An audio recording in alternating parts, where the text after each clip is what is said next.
whenever you're ready, John or Susie, you can unmute yourselves as well. With that, as we start today, welcome.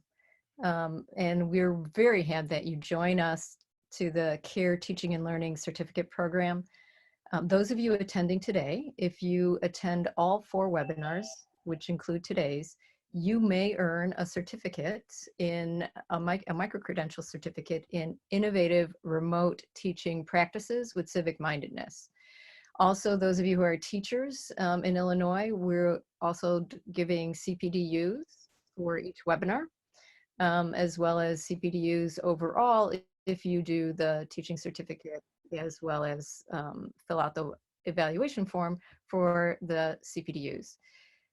We are really happy to be here today because of a partnership we have with the Library of Congress Teaching with Primary Sources program, as well as our real sponsoring organization, the Our American Voice program, and DePaul University, who supports me in this endeavor, and of course our Citizen U program, which is the foundation of what we'll be learning in our 4 webinars.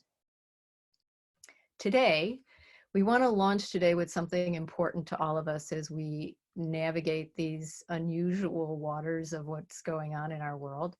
So what we're going to look at today is the unique stress that teachers, students, and parents are having during this pandemic time. We're also going to look at 3 very practical methods to ease the stress and anxiety in uncertain times in general. And then I always like to leave any PD session with some practical tools to support your students in coping with stress, but also tools that you can use as you are remote teaching in the next coming weeks. As I do this, what you'll need for this session is something to write on and a pen. So if you happen to have a journal or a notebook nearby you, if you would grab that, because it'll come in really handy. And as you're grabbing your journal, I'll tell you the unimportant information, which is who I am. I'm Dr. Donna Keel. I'm a former school principal, former K-12 teacher and counselor. When I was teaching, my focus was social studies, and I most often taught civics and psychology. I currently am a professor at DePaul University in our educational leadership program and our teacher preparation program. Throughout my career, I typically have served at-risk students and communities. Those are my passion. That's where I find all of my why I do this work. My research area and areas of expertise are emotional intelligence and teaching and social emotional competencies, neuroscience, online and remote teaching. I actually began training my own faculty back in 2003 in how to do remote teaching practices as we were doing e-learning, and competency-based learning. Joining me today is 2 of my great colleagues, and I'm hoping they will unmute themselves and tell us just a little bit about themselves. John? Hello, everybody, and I violated my first rule, and that is never to follow Donna when she introduces herself, because you can see I have a much smaller programs that I've been involved with and jobs that I've had. But I am the program director for the Our American Voice civics education program. And we have 26 schools throughout the state of Illinois in which we have teachers who deliver a civics education curriculum and then help students to create action plans. And it's a program that we're extremely proud of. Formerly, I was an elementary school principal in District 100 South Berwyn at Piper Elementary School. Then I was also the assistant principal at Heritage Middle School in South Berwyn. And before that, I used to be somebody. I was a teacher, and as I was a teacher for 17 years in the Archdiocese of Chicago school system, and then also for 8 years in the South Berwyn School District. So, hi, everyone. Thank you so much, John. And really, John is a phenomenal educator, and I would feel the same about following him. He's got a stellar record. And also joining us today is a phenomenal educator, Susie Evans. So, Susie, you want to talk about you a little bit?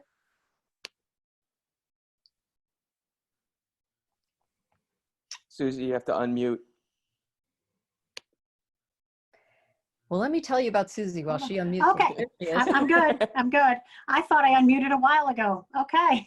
Okay, former elementary and special education teacher as well, from Des Plaines, District 62. I was on the ground floor of the Our American Voice program, so always thrilled to be a part of it as well.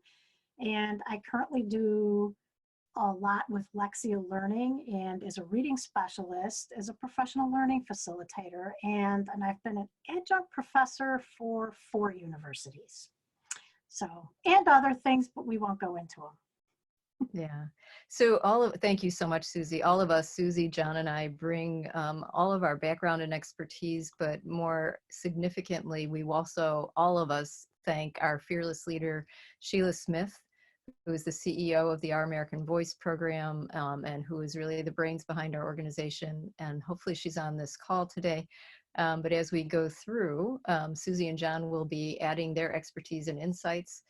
And as I begin, what I'd like to say to you is hang on tight. We're going to give you lots of information in the next 28 minutes or so. And then we will leave 30 minutes at the end that's voluntary if you would like to ask us any questions or have further dialogue.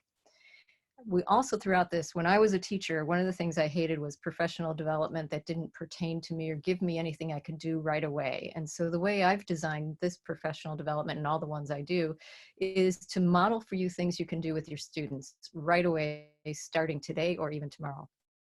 And as we start, here's the thing you can do with your students. It's what I would like to do with you right now. In the chat feature that's in Zoom, if you would just give me 1 or 2 words with how you're feeling right now. One of the greatest things we can do for our students when we show up with them, especially during synchronous remote sessions, is check in with every single one of them on how they're feeling. An easy way to do that across all grade levels, including high school, is to say, look at the emojis, capture one of them that kind of expresses how you feel. And with little kids, you can have them give you which emoji it is. It's a great counting game. It's the 3rd row, 2nd one down. With older kids, you can say, just put what you see into words for me and put it in the chat. That way you can check in on everyone. Important to do always, but especially now. The sources that inform today's session come from 3 key areas of my own research, my own learning, and 3 grounded areas for all teachers, I believe. First, you'll hear some of the content that today comes from research on trauma-informed teaching and some of the most recent, latest research. Secondly, social emotional learning and social emotional competencies. And then a strategy that I've used since the mid-'80s in my own teaching and leadership, mindfulness-based stress reduction. If you've used MBSR in your own teaching, can you just jot that down in the chat box? I find that really interesting. And if you are a teacher grounded in SEL, if you'd put that into the chat as well. So what's happening to us these days? This picture, I think, describes what our students are going through and what we're going through in between really unique moments of joy and euphoria. I know many of my own students love being home because they don't have to put on clothes other than sweatpants and pajamas, but also feel this anxiety and this frustration. One of the most recent research studies I've seen and what I've really paralleled what we're going through in my own practice is that it really mirrors Elizabeth Kubler-Ross's stages of grief. There are 5 stages of grief, if you're familiar with this. And they start with denial, anger, bargaining, and then move towards acceptance and sadness. And I think we cycle through them on a daily basis. What I want to do, though, is give us some grounding to what's really happening to us. So in your journal, which hopefully you have in front of you with your pen, as I go through these questions, I'd like you to answer yes or no. Very simple, and just write those down. It's really important that you write them down. So in the past month, have you felt burdened by the suffering of your students or others locally or nationally or internationally? 2, have you felt you couldn't catch up with the work details? Yes or no? Have you felt you've been distracted when you're trying to be engaged with family or friends by thoughts of your own teaching or your own work? Number 4, have you had difficulty concentrating while attempting to do a task and find yourself moving from task to task?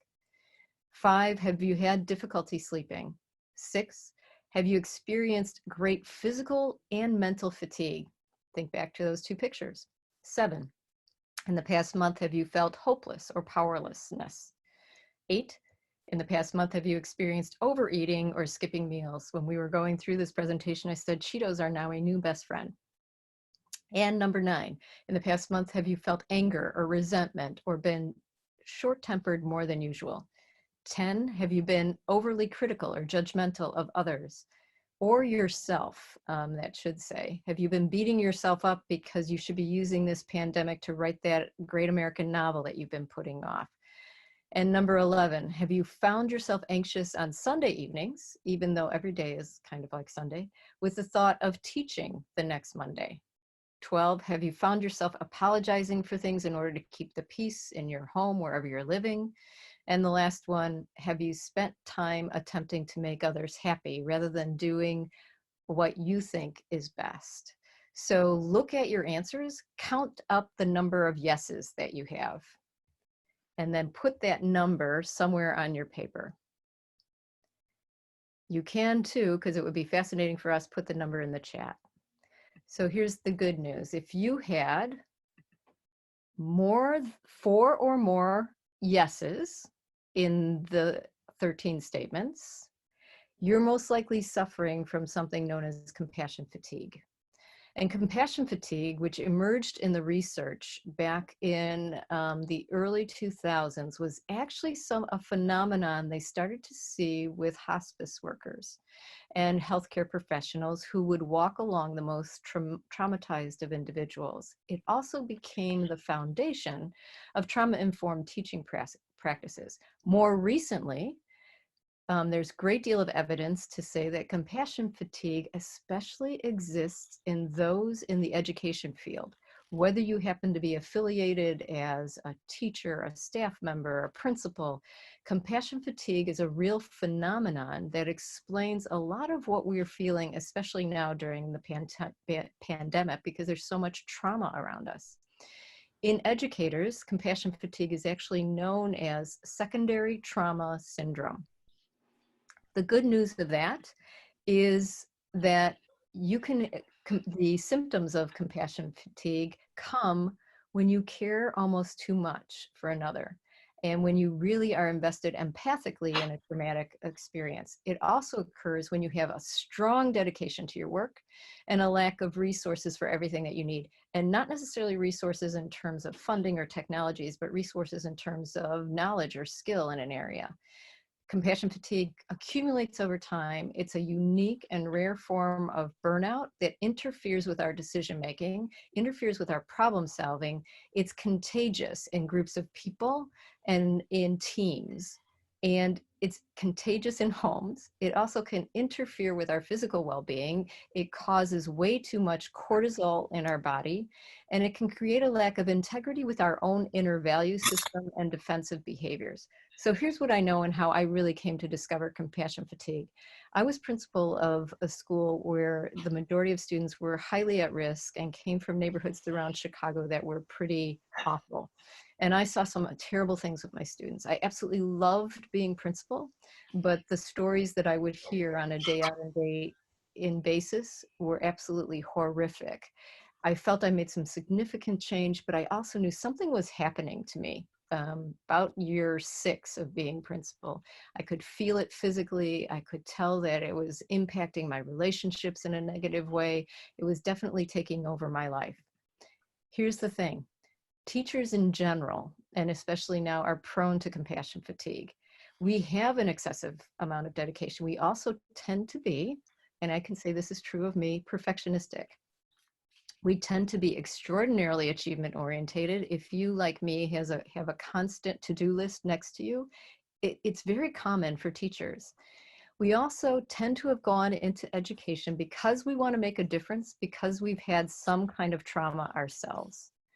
So when we discover the kinds of terrible situations of our students, and because we're not necessarily aware of and practicing some tools I'm going to teach you, we can become very easily resentful, detached, and exhausted. And when you've got the combo of those three, what's really happening to you is compassion fatigue. The good news is we have solutions.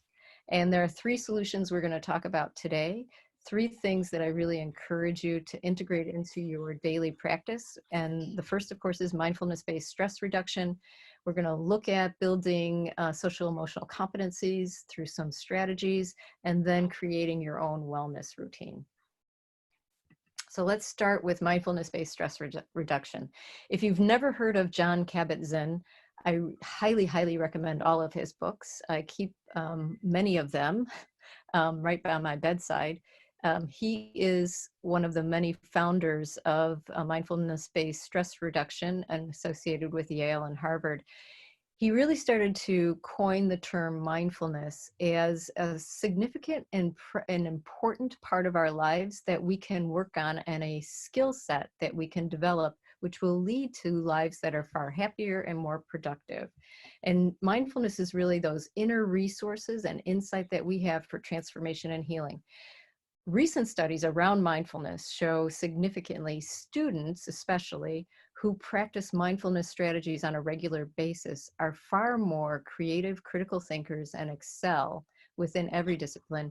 Teachers and leaders who are grounded in mindfulness tend to be those who are innovative, forward-thinking, and transformational. So when they looked at folks like, there's a great documentary going around right now about the Bulls, but if you look at the Bulls coach, whose name I'm blanking on, I can picture him. He practices mindfulness. Phil Jackson. There you go. Phil Jackson has been a mindfulness meditator for decades. And he taught that to his team members. There are also folks at Google has set up their own mindfulness room. There are lots of real recent research proven strategies of what important mindfulness is. So we're going to talk about the attitudes that really comprise mindfulness. And as I share with you these 7 attitudes, what I would say to you is write them down, keep them someplace where you can kind of reference them from day to day, so that they give you kind of that checklist of, this is how I need to shift. The first is non-judging. And really by non-judging, I mean, don't judge yourself. Try not to judge others, but mindfulness is a compassionate open-heartedness.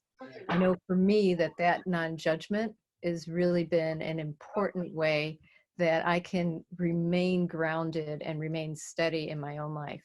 The second is patience. And patience requires a connection to yourself. Here's a great little tool that I used to teach my teachers when I was a principal. The moment that you feel yourself losing patience, like you're going to snap, like you can feel your whole body tense, and it usually happens for most people in your arms, your hands, and your throat.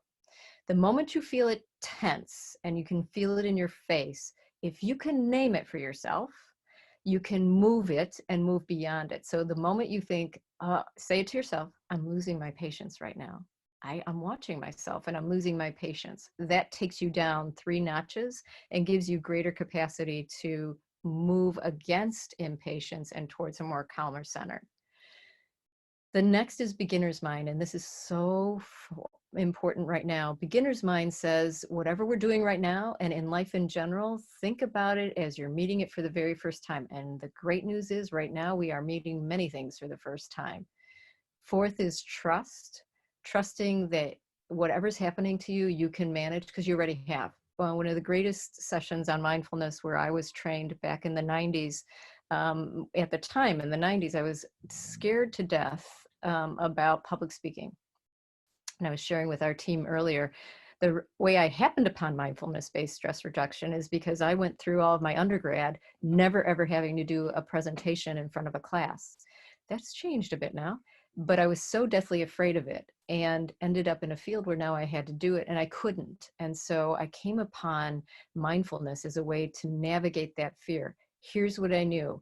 When I could be in that state of mindfulness, I could move beyond my fear because I trusted that I had everything that I needed right in that moment. And so mindfulness actually carried me through that. The 5th attitude is non-striving. So here's the thing, as teachers and as educators, we are really about that to-do list. We are always doing and working, and I'm the queen of this, but mindfulness is about non-doing. Giving yourself time each day, as we'll talk about in a few minutes, to not do something is far more important than even that to-do list that you have. Sixth is acceptance. And I struggle with this each day, but I remind myself of it. And you're going to see a way that we strategize to be aware of our acceptance. But acceptance means just say, whatever I'm in right now, it's fine. It's going to be exactly how it needs to be. And then the last one, think of the movie Frozen and that wonderful song about let it go, but letting go and realizing that what's happening to us now, to many of us now, is we refuse to admit that the world as we knew it is changing, and we keep hanging on to the past. The reality, if we can let it go and just be in this moment, we'll be calmer and better decision makers. If you like some of these attitudes and you want more information about it, as I mentioned, Jon Kabat-Zinn has many books, but one of my favorite books that he wrote back in 1990, it's very appropriate right now, is Full Catastrophe Living. And he navigates you through each of the 7 and how you can practice them on a daily basis. So let's talk about strategies for you and how you can navigate your own stress on a daily basis, and then we'll apply this to your students. I needed, because I tend to be very simplistic and I like things I can remember, but I needed a daily practice that was calm, that was really concise, easy to remember, and one I could apply. And so I created the practice of CALM, which is an acronym. So during a time of change, which is every day, if we practice CALM, which you'll see in a moment, as a strategy, you can actually re-navigate stress into more peacefulness. So if we look at CALM, CALM stands for first having and establishing for yourself, and I'll talk about how to do this, a centering ritual. The A in CALM stands for allowing awareness and acceptance. The L for learning with intention, and the M for movement and music. So let's talk about centering. The most important thing you can do each day is to have a ritual where you center yourself. Actually, Jon Kabat-Zinn talks about getting up 10 minutes earlier in the day just so that you don't get out of bed for 10 minutes and you check in with yourself and you breathe. Typically, rituals that are great centering is if you get up and if you're a meditator, to meditate right away. If you tend to be someone who likes to pray, that you pray right away. But that 10 minutes in the morning, the very first thing you get up of centering yourself, is so completely important. And we're going to do a really quick routine that you can use with your students. And it's a breathing technique that's called 4-7-8. If you do it right now with me, you'll be surprised at how much calmer you feel, how much more peaceful you feel. And I encourage you, if you do this with me and you really follow along, when this webinar ends, notice yourself and notice the increase in your creativity, your humor, and the way that your body feels, because your body will automatically, whether you believe this or not, your body will automatically feel better because you're shifting from cortisol to oxytocin. So here's what we do. You're going to breathe in for a count of 4. You ready? So breathe in, go 1, 2, 3, 4. Now hold your breath for 1, 2, 3, 4, 5, 6, 7, and now continue to exhale for 8 seconds. 1, 2, 3, 4, 5, 6, 7, 8. If you're having trouble sleeping, if you do this for 4 rounds, do it 4 rounds, you will fall asleep much quicker. Actually, almost everyone that I've ever shared this with says they fall asleep almost immediately. They don't remember getting to the 4th round. Allowing awareness is something that's really significant. And I can say from personal experience, this changed my life completely. And I started doing this practice back when I was in the final year of being a principal, when I could feel that my stress level was through the roof, and I could feel that I wasn't really being productive, and I found myself short-tempered. And the practice really comes from 3 sources. The first source, if you've ever read Julie Cameron's The Artist Way, a phenomenal book that guides you through how to live your most creative and productive life. But Julie Cameron talks about a practice called morning papers. Every morning, after you give yourself 10 minutes of centering, you take out that journal that you're writing in right now, or a piece of paper, and you just start to write. until you don't want to write anymore. You write your thoughts. So typically what we do in the morning is we let our thoughts run away with us. So our thoughts of, I got to get to the remote teaching site. I got to get this lesson plan done. I've got to, send a report to the principal. I've got to. We do that. So we do that in our head. And then typically we jump in the shower.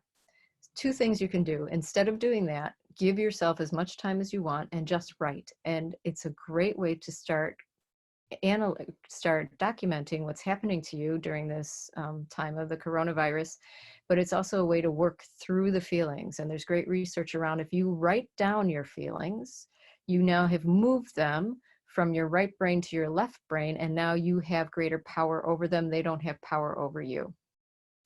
Then when you do get in the shower, and I do encourage you to shower every day, be in the shower.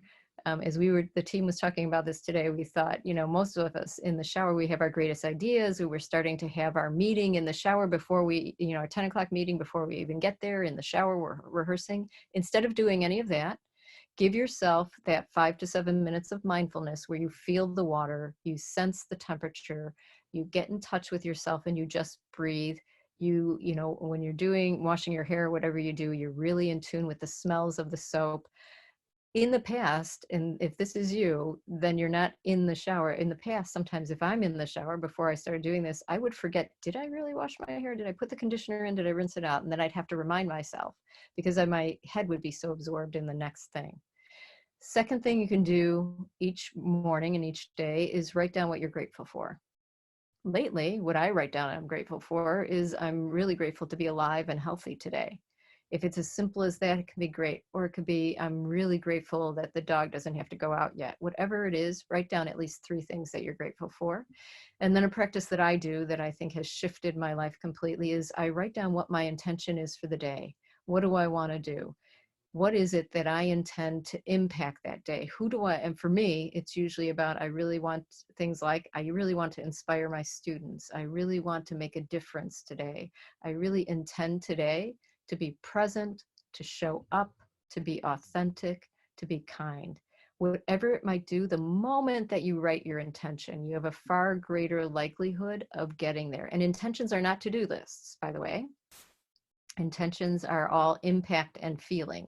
So intentions are those things that only you know if you got there, and only you know what gets in your way. The last letter in CALM is the L for learn. And I do not mean learn how to do remote teaching, learn a new technology, get on another webinar. What I mean is learn something that really is interesting to you, that makes you happy. Learn how to crochet if you always wanted to do that. Learn how to paint. I learned how to give a haircut. I gave one to my son. It was actually the most fun I had watching YouTubes. I watched about 7 of them on how to give a great haircut, which I actually then did. But find at least 20 minutes a day where you can learn something, or you can engage in something that stimulates your mind, that is not work, that is interesting to you. It could be history. It could be whatever practical thing you want. You could explore the Library of Congress. You could go start looking at primary sources that catch your attention and really spark your interest without any to do that this has to be in a lesson plan or anything else. If you just explore for the sake of exploring because you're interested, you'll find later when you get to work that all those ideas are still there waiting for you, and then you can put them to work. And that wasn't the last letter. I know how to spell calm. The last letter is M for movement and music. And I can't stress this enough. One thing that I do every morning is I put on random music from my iPhone and let the playlist just shuffle and try to move to that music. The other thing that you should do every day is give yourself at least 30 minutes of some kind of intentional movement. It doesn't have to be aerobic exercise, doesn't have to be that you run a mile, but give yourself a walk, a movement, move somehow, stretch, do yoga, do something that for 30 minutes is just moving your body where you're paying attention to your body. You want to be able to produce those endorphins that happen when your body moves. A brisk walk will do that. Running up and down the stairs in your house will do that. And then one of the most important things you can do every hour that you're awake, drink 8 ounces of water. Try to make sure that you have at least your body weight in ounces in water throughout the day, if not more. You'll be in the bathroom a lot, but that will give you a break. And when you're in the break, you can do your breathing exercise. So here's something important to realize. So you can use calm. I keep the word calm posted right to my computer. But what we know for sure right now is that there's a changing landscape of teaching. What we know is that we're learning new student-centered ways of teaching, and that we have new ways to build relationship. But here's the thing, we're building a new ship, and we haven't yet built the hull of the ship, the base of the ship. So we don't have sails yet. So our expectation that we're going to smoothly sail into this new world needs to be redefined. We have to build that ship first and build it together. So I'm going to quickly give you a couple tools that you can use with students. And the first, remember why you got into this. Remember your purpose and what it was that drove you into teaching or into education, and how important that was to you. Next, expand. This is a simple thing you can do right now. Look around the room or wherever you are and start looking at the negative space. When you expand your gaze, you shift from your right brain to your left brain, and you actually calm yourself down. So before you jump online with your students, take some time and look around the room that you're in to expand your gaze so that you shift into a calm space with your students. The other thing that you can do with your students is this incredible, easy meditation that you can do right now. I use this meditation with my own graduate students. It works exceptionally well. What you do is sit back in the chair that you're at. It's really important that your back, feel the back of the chair, that your feet, both feet, are firmly on the ground. That tells the body and the mind that you're safe. Hug your ribs tightly. So cross your arms over and hug your ribs as tight as you can. Give yourself a great big hug. The body doesn't know that this is you doing it. The body just knows now it feels safe. You breathe out with a gentle sigh. And then here's what you do. You're creating something called open focus. This helps teachers tremendously. And I'll do it really quickly with you. Right now, look around the room that you're at and look for everything that's blue. Just look for blue things for about 4 seconds. Look for blue, look around for blue. You can move your head, look around. Now stop looking at blue. Now look for everything red. Just look for red things. Look for red things. Keep looking for red. Stop looking at red. Now look at white. If you look for white things, anything white in the room, start surveying white. Sit back down, take a deep breath, drop your shoulders, drop your chin, just relax. What you just did is you shifted from adrenaline to oxytocin. You now automatically, your brain, if you were thinking a stressful thought, it couldn't occupy the space. Your brain cannot go searching for something and be stressed. So when I tell you go look for a color, the brain automatically kicks in and it has to find it. It defines red. It remembers what red looks like in your mind's eye. And it does that so that it just automatically lessens your stress. Here's the thing with your kids, begin every lesson like we did with some music, a poem or a story. Invite your kids to share stories. Every 10 minutes that you might teach remotely, like I am right now, I'm not doing this way I would do with my kids. I would check in every 10 minutes and just say in the chat room, tell me how you're doing. Create problem-based learning, and you're going to, in the future webinars, you're going to see some examples of problem-based learning lessons, and end lessons with a meditation or some closure that tells students that you're there for them, that you care about them, and helps them to re-enter their families calm. And most importantly, believe in your students. Don't be that teacher that sticks to deadlines and is so rigorous. They have their lives at home are not always the best right now. Their parents are stressed. They have all different kinds of things going on, but choose to believe in them. Make that important distinction. And don't be afraid to tell them your stories. And here's your one takeaway for today is teach your students. Something I teach my own graduate students is the think process. Before they talk when they are sharing in remote teaching sessions that are synchronous, before they post in your Google Classroom or in your LMS, or before they post in social media. Whatever they're going to say, ask them to think, is what I'm going to say true? Is it helpful to whoever's going to read it or hear it? Is it inspiring? What we have as our role as humans, our first job and our only job is to inspire each other. Then is what I'm saying necessary? Do I need to say this right now? And then most importantly of all of them is the K in think, and is what I'm going to say or post, is it kind? So if you do that with your kids, you'll kind of navigate that remote space and you won't have as much unpredictability that can happen online. And I know that it's helpful. All I have to do when my graduate students might start to complain is I say, are you using think? Just ask yourself that. And it pauses them in a kind, gentle way. With that, we're going to close by letting you know CPDU information will be emailed to you. If you send back the evaluation, you'll get the CPDU certificate. If you are looking for the bigger, innovative micro-credential certificate, all you need to do is submit a 200-word essay on which practices in today's webinar you might integrate into your teaching and why. This recording will be posted on citizen-u.org, as well as other websites associated with the Our American Voice program. And actually, we have an evaluation that I'm going to post in the comments for you.